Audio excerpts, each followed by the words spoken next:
Kak. Sore. Nah, jadi saya Bintang dari Politeknik Negeri Medan, jurusan Administrasi Niaga, Prodi Administrasi Bisnis semester 5.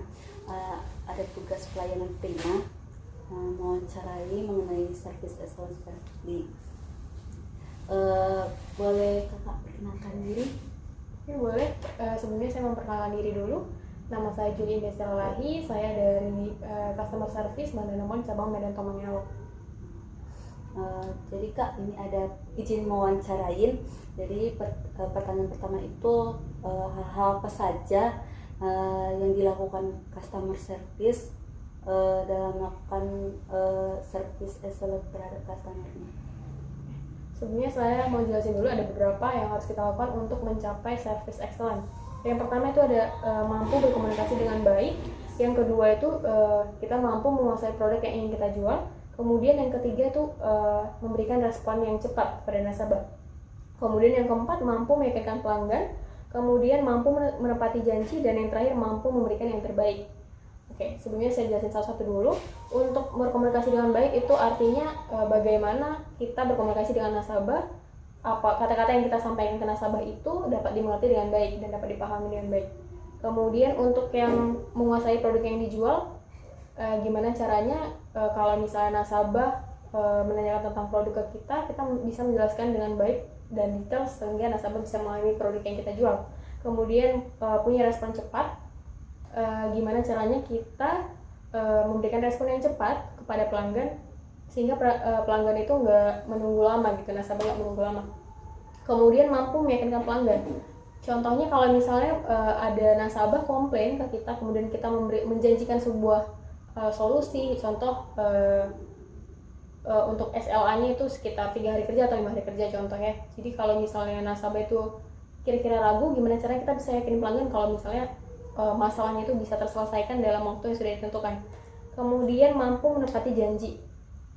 Mampu menepati janji itu maksudnya kalau misalnya kita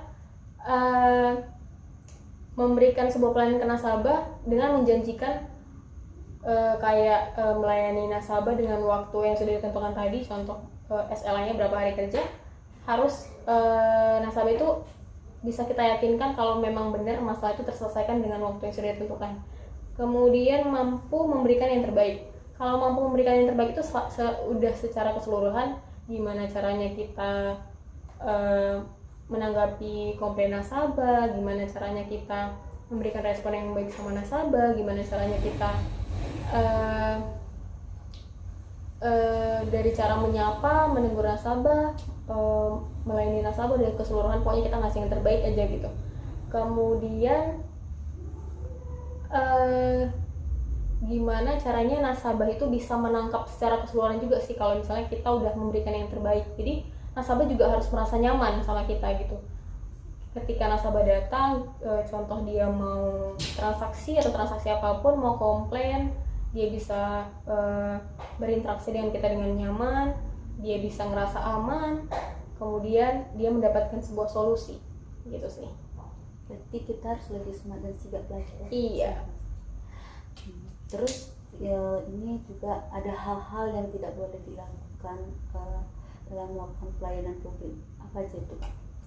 Kalau hal-hal yang tidak boleh dilakukan dalam melakukan pelayanan publik itu ada beberapa juga. Yang pertama itu ada kita itu nggak boleh over service ya. Jadi kalau kita melayani nasabah itu tidak boleh berlebihan. Kalau over itu sesuatu yang over itu tidak baik juga gitu. Jadi contoh kalau kita melayani nasabah nih, nasabah sudah akrab dengan kita, tapi sehari-harinya kita tetap harus menjalankan sesuai dengan prosedur service gitu. Jadi kita tetap nyapa nasabah, harus sopan, tetap sopan, bukan berarti kita dekat sama dia, kita omongannya udah kayak ngomong ke teman gitu, enggak. Kita harus tetap menjalani service yang benar. Kemudian kita itu tidak boleh menerima pemberian atau ucapan terima kasih dari nasabah berupa hadiah atau uang. Jadi contoh nasabah datang, kemudian dia komplain, kita selesaikan masalahnya, kita kasih solusi, kemudian dia merasa mau mengucapkan rasa terima kasih, ngasih barang atau dia nyodorin uang, itu nggak boleh. Kalau di kita itu nggak boleh, itu udah melanggar peraturan dari manajemen. Jadi ada beberapa hal-hal lain juga, semua peraturan yang sudah diatur dari manajemen perusahaan kita itu kita tidak boleh langgar. Gitu. Berarti semua sama. Iya. Sama.